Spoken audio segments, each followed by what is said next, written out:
feel now with USC and UCLA in the Big Ten kind of going national? Yeah, I'm excited about the addition. I think that I'm really proud that the Big Ten continues to evolve and innovate. College athletics is changing, and the Big Ten, I think, has a responsibility to be a leader in that space.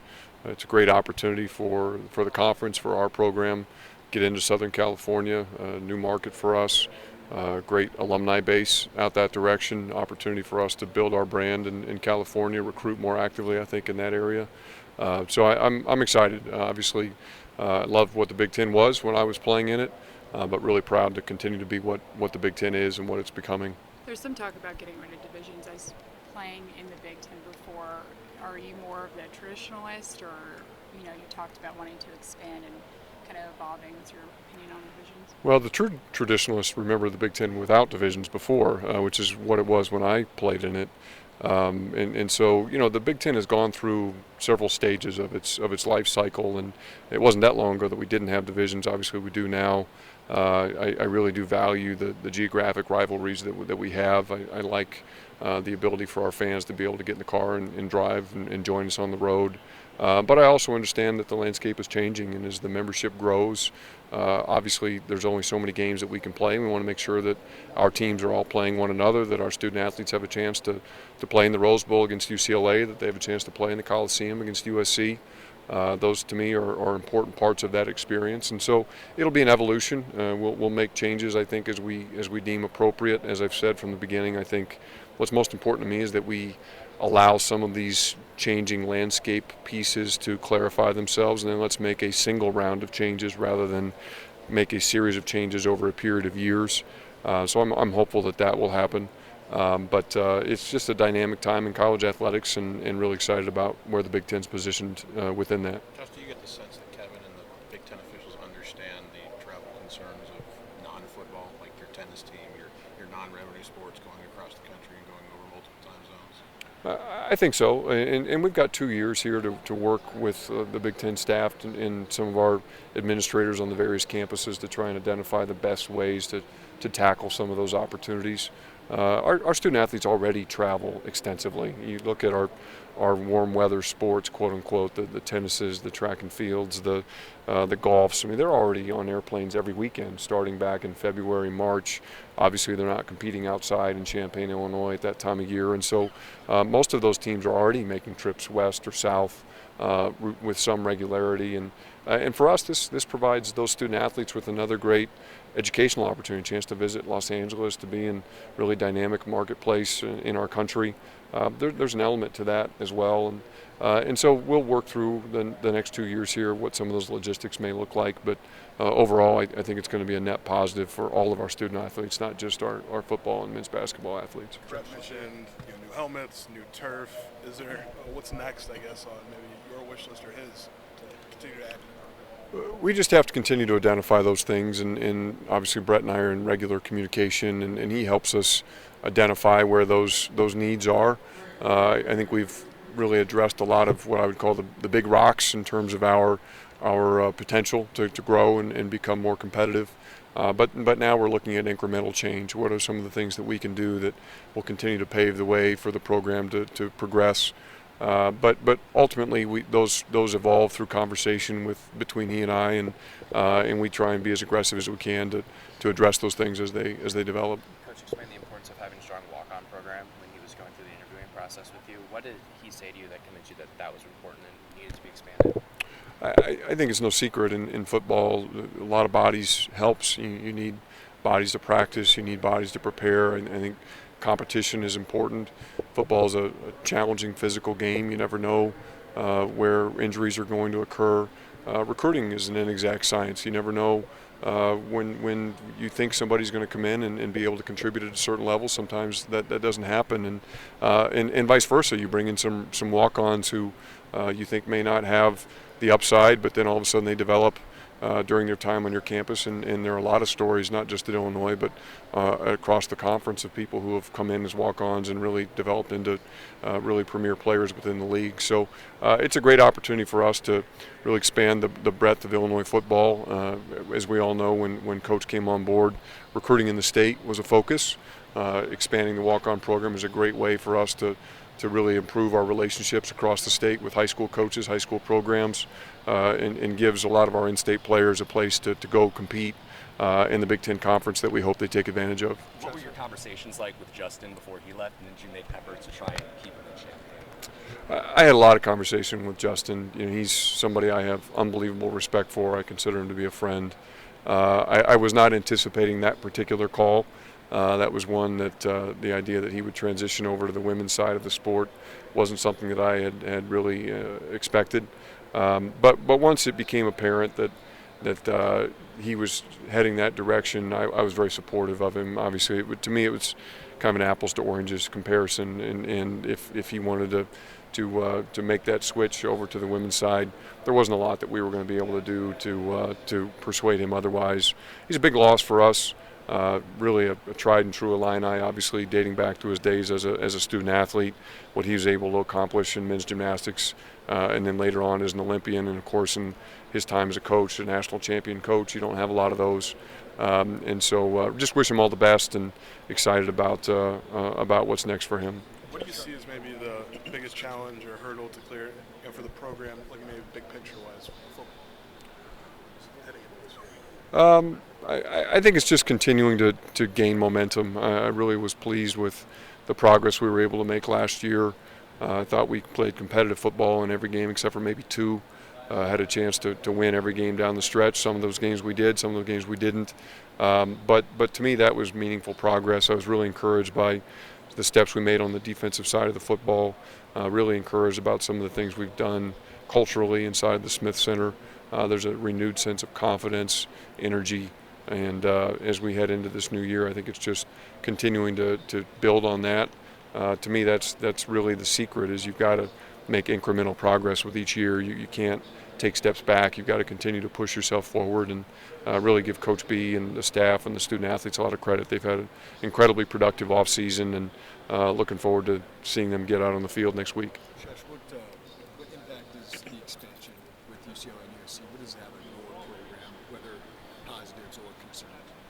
I think it's all positive. I think anything that ultimately is to the betterment of the Big Ten Conference is to the betterment of the University of Illinois, and that may require some short-term sacrifices for us. It may require us to, again, make decisions that are in the best interests of the whole, understanding that in the long term, what's in the best interest of the whole is in the best interest of us. But I think that in the short term here, it's a great opportunity for us to continue to augment our brand. For us to, again, be exposed to a new part of the country. Obviously, the business elements of it are still to be determined, but the financial upside, I think, will be meaningful for us and for the other members. So there are a lot of really positive elements to it. It's a great chance for us to affiliate with two of the great brands in college athletics. I think I read somewhere that UCLA and USC have maybe second and third most national championships in all sports of any schools in the country. And so the chance to bring in schools with such great tradition, not just in maybe the most visible sports of football and men's basketball, but all sports, I think just can't help but raise the water level for everybody. Josh, yesterday, college football expansion, the playoff expansion was kind of a discussion. Do you have an idea? Where did you land on that? Is there a number in mind that you think would make sense? Yeah, I don't have a strong feeling on a number. I have said before I'm very pro expansion. I think that's something that is inevitable at this point. I think it's not so much a function of if as when and how.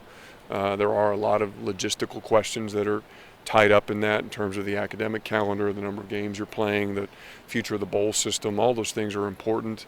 I just think we've got to get the right people around the table and figure out how to piece it together in a way that makes the most sense. But ultimately, if it's 8 teams, if it's 12, if it's 16, I think there are pros and cons to each one of those models, and just looking forward to being a part of that deliberation and being able to contribute some thoughts. How much would the 16-team model that was kind of thrown out there yesterday benefit the Big Ten? I mean, in theory, wouldn't it mean more teams from a pretty darn good conference get in? I think in theory that's right. Yeah, like I said, I think there are pros and cons to every situation. But if it were a true 16 and it was all at large, or if there was some fixed number of AQs but then a large number of at large, I think that you have to believe that the Big Ten, as we continue to grow and establish ourselves both geographically but both traditionally in terms of our programs, we're gonna be in a strong position to put a lot of teams into that playoff, and obviously that's important for our long-term viability. But I think both the reputation and brand of the Big Ten as well. Brett mentioned a good vibe inside the Smith Center. How do you get that to maybe permeate outside the Smith Center just as much? It just happens. I think that's, and I would say that's already occurring. I feel like there's a really positive vibe throughout our entire athletic department right now. There's a raised expectation for competitiveness. There's great energy. There's great collegiality. There's a lot of support amongst our student athletes for one another. I love it when you go out to a soccer game and you see a bunch of the football players there. You go to the volleyball game and you see the gymnastics team there. That to me speaks volumes about the culture that we've tried to create here. It really lends itself to the ties that I think bind us all together. And it's great the relationships that our head coaches have with one another. I'm really excited about the hire we made yesterday in track and field cross country.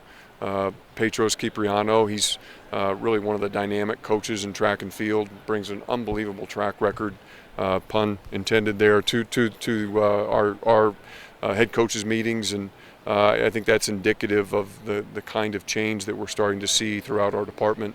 The expectations are raised and people are responding, and so it's a fun time to be an Illini, and really looking forward to what this year will bring. Second straight year you're playing week 0, Josh. If that's something, I know you don't have 100% control over this, but if it's something you could do annually, would you? And would it be interesting to you? I certainly have enjoyed it. It's our first 2 opportunities to do the week 0 thing during my tenure. We'd want to talk with Coach B about it, but I think there are a lot of advantages. Certainly you get the benefit of the second bye week in the midst of the season. I think you get to start a little bit earlier. You get a better feel for who you have coming out of the box. You get to make that week 1 to week 2 improvement before presumably your week 2 opponent plays their first game. And I think, honestly, our fans appreciate it, because we think about bye weeks in terms of our student athletes and their rest and their preparation, but it gives our fans a chance to step away for a weekend as well, and allows them to come back into the stadium the next week refreshed and ready to go. And so I think there are a lot of built-in advantages there. Obviously, we appreciate the national platform it provides, a chance to kind of step out of a crowded space on a traditional Saturday and gain some eyeballs. So there are, I think, a lot of pros to it, and we'll see if as we go forward there are more opportunities to try and take advantage of that. Josh, you talked about gymnastics. Tom's men's gymnastics has gone through a tough time. What's your commitment to that? Men's gymnastics is in a really delicate place across the country. I think people realize that. There are fewer than 15 programs left nationwide. I can't remember if it's 4 or 5 now in the Big Ten Conference. It's something that we're continuing to monitor. It clearly is a sport that has a bit of a challenge on its hands right now. I think it remains very strong at the international level, but in the collegiate space, it's really lost a lot of its sponsorship. And so just something that I think we recognize and are continuing to pay close attention to. But it's been a big sport for us for a long time. We've got great tradition in it. I think we're really one of the premier men's gymnastics traditions in the country. That's a responsibility that weighs on me heavily, and so we'll just continue to navigate in that space as things evolve. Josh, you spoke about scheduling a few times here. What's the importance of maintaining rivalries in the Big Ten with USC and UCLA coming in, and obviously playing Indiana, a rival that you haven't played since 2017 this year?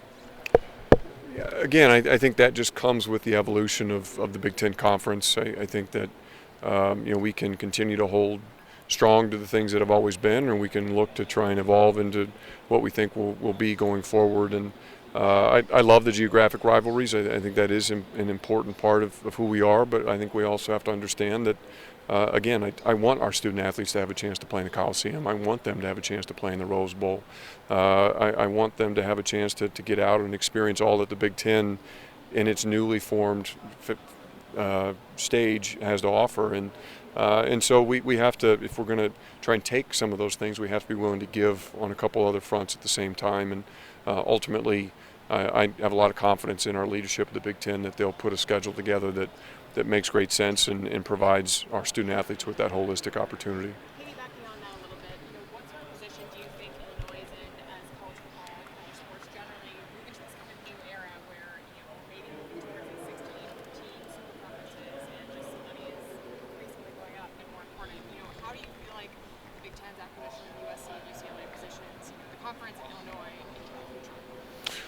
I really am excited about the future of the Big Ten Conference. I'm really excited about the future of the University of Illinois. I think that both Illinois and the Big Ten are well positioned to be leaders in the national landscape as it continues to evolve. I think that really proud of being a founding member of the Big Ten Conference, being located in the state of Illinois, one of the most populous states in the nation. Obviously, our close affiliation with the city of Chicago, the great tradition that we have in some of the key sports in terms of football, men's basketball, the success we've experienced recently on the basketball court, and then the momentum that I feel is building on the football field. I'm really bullish on where we are, on the improvements we're making in all of our sport programs, and ultimately on how that positions us to be a contributing leading member of the Big Ten Conference, which again I think is really the lead conference in all of college sports at this point in time.